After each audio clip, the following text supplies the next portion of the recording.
Hola, ¿qué tal? Mi nombre es Edgar Cabrera Álvarez y soy estudiante del doctorado en Ciencias de la Educación del Instituto Superior de Especialidades Pedagógicas Ignacio Manuel Altamirano. En esta ocasión, te presento el análisis del texto La ciencia, su método y su filosofía, que es un texto que se analiza en la asignatura de Epistemología Educativa. Sin más, abordaremos pues las generalidades de lo que es la ciencia y el conocimiento científico.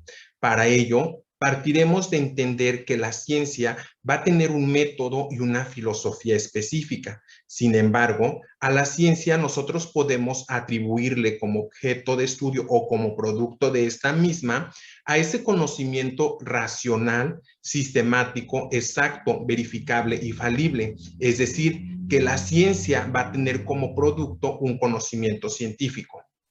A su vez, la ciencia nos va a permitir crear una reconstrucción conceptual del mundo en el que nos movemos. ¿Por qué? Porque la ciencia pues justamente va a permitirnos que nosotros podamos entender y comprender lo que está sucediendo a nuestro alrededor, porque genera conocimientos o ideas que nosotros podemos interiorizar en nuestra mente.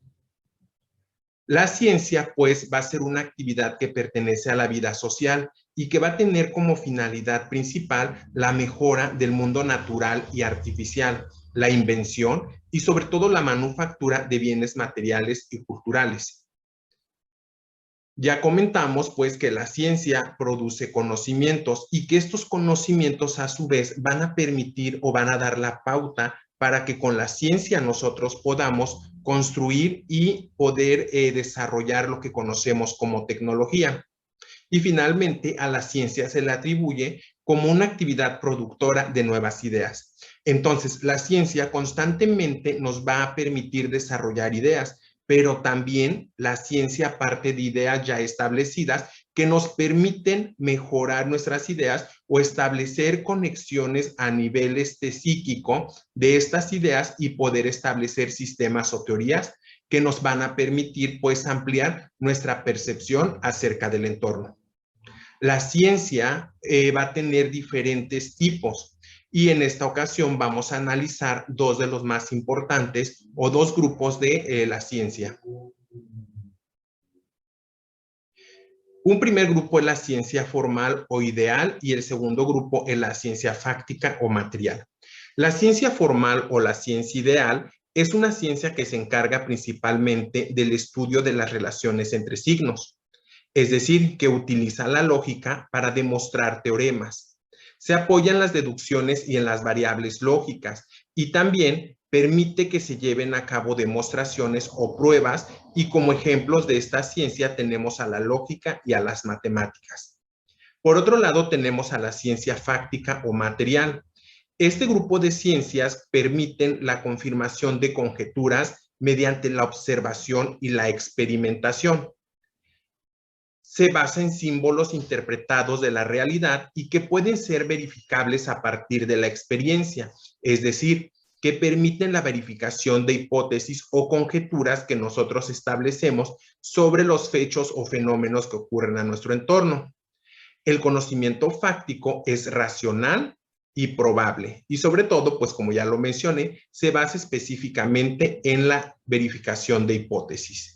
Ahora bien, revisaremos cuáles son algunos de los rasgos y de las características que definen a las ciencias fácticas, no sin antes mencionar que las ciencias fácticas hacen referencia a esas ciencias de la naturaleza y de la sociedad.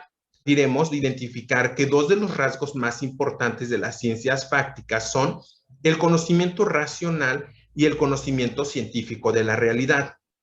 El primer rasgo que hace referencia al conocimiento racional nos dice que se constituye por conceptos, juicios, raciocinios que permiten hacer o crear imágenes y operaciones en nuestra mente y se basa en ideas.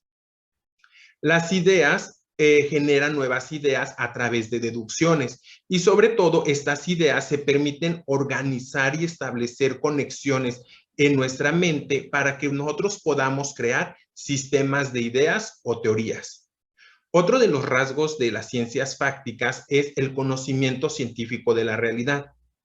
En este se concuerda que su objeto de estudio es buscar la verdad fáctica, es decir, que va a verificar la adaptación de las ideas a los hechos a través de la observación y de la experimentación.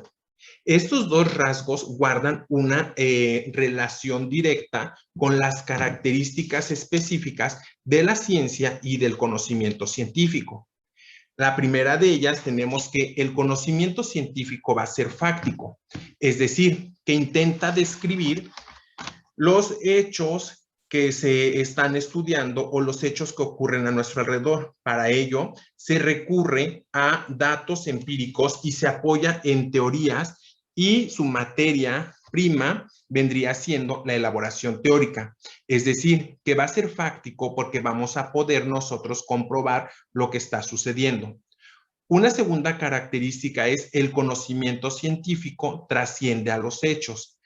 Es decir, que este conocimiento científico va a descartar los hechos porque va a producir nuevos y los va a poder explicar. Es decir, que va a explicar los hechos a partir de hipótesis previamente establecidas. La ciencia es considerada como analítica porque permite estudiar un problema y lo descompone en todas sus partes o sus elementos para poder producir fenómenos observables. Es decir, que esta ciencia va a ser analítica porque para poder estudiar un fenómeno no lo va a hacer de manera como sistema, sino que lo va a dividir en sus partes mínimas para encontrar y poder establecer justificaciones acerca de por qué se está generando este fenómeno.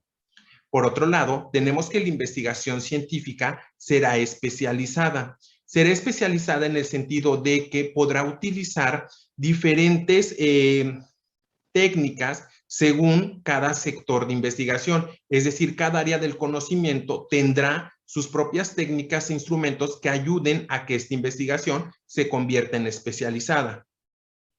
Por otro lado, tenemos que el método científico o el conocimiento científico debe de ser claro y preciso. ¿Por qué? Porque va a atender a diferentes problemas, pero siempre va a tener resultados claros. Entonces, por eso el conocimiento es claro y preciso, es concreto, se basa en un fenómeno y no se trabajan generalizaciones, sino que dependiendo de el contexto en el que se ubique, será el tipo de resultados o los problemas que pueda resolver. También decimos que el conocimiento científico es comunicable. ¿Por qué? Porque este conocimiento que nosotros generamos a partir de la ciencia y a través del método científico va a ser siempre o se tiene que comunicar, debe de expresarse y se debe de hacer público. No debe de ser un conocimiento privado. También basable. El conocimiento va a ser verificable, para lo cual debe basarse en la experiencia o en la experimentación a partir de la comprobación de hipótesis que nosotros establecemos previamente a una investigación. También nos dice que la investigación va a ser científica y va a ser metódica. Va a ser metódica porque va a llevar un conjunto de pasos que nosotros vamos a ir siguiendo de manera concreta para que nosotros podamos tener una lógica en nuestra investigación. El conocimiento científico también se caracteriza por ser general y predictivo. Es general porque ubica los hechos en pautas generales con la cual se pueden adentrar a lo concreto. Es decir, que parte de lo general a lo concreto. Y va a ser predictiva, ¿por qué? Porque permite, a partir del análisis, a partir de la experimentación, permite encontrar las causas o cómo es que se presentó un fenómeno en el pasado, pero también va a predecir cómo este fenómeno se puede presentar en el futuro. Otra característica que tenemos para el conocimiento científico es que es legal. ¿Legal por qué? Porque se va a sustentar en leyes, pero también va a generar leyes. Y la ciencia va a ser explicativa y abierta. Se caracterizará o se entenderá que es explicativa porque esta va a explicar los hechos en términos de leyes y va a ser una ciencia también abierta. ¿Por qué? Porque no se va a cerrar a una sola idea, sino que va a tener un abanico de posibilidades que van a tener que ser probados. Y por último, la ciencia se considera como algo útil. ¿Por qué va a ser útil? Porque se va a basar en la verdad, porque va a permitir generar conocimientos contextualizados y porque va a contribuir al desarrollo de la tecnología.